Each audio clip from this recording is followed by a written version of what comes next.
What advice would you offer for leaders who want to bring that approach into their organization, especially when the pressures of performance and productivity are so high? I think we have to start by knowing ourselves and knowing our story.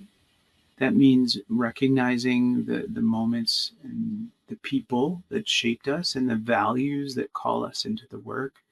Marshall Gans from Harvard talks about this concept of the story of self and how narrative and storytelling can allow us to kind of break inertia.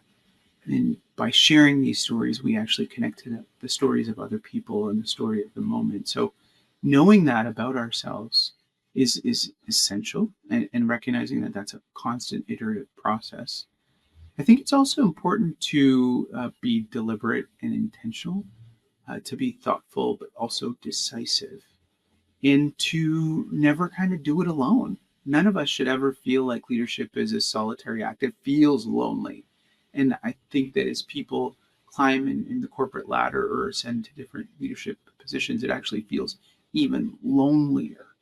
So it's essential to make sure that you have a community of people that can help check you, that you don't have sort of asymmetrical power relationships with. So, for example, if you're in a complex relationship, think about someone who's lateral to you in the hierarchy, and try to develop a good professional, collegial, close, trusting relationship with that person. Or look to people outside of your organization where you can have, again, advice and candor with less stakes or less fear to kind of check in with yourself.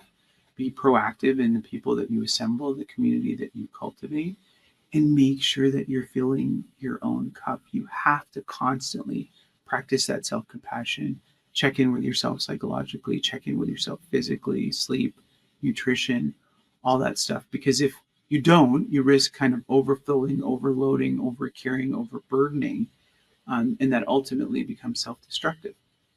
My leader, the person I report to, often talks about this idea that energy can either be catabolic or anabolic. It can either kind of destroy or be destructive. Gears can grind against one another, or it can build and grow.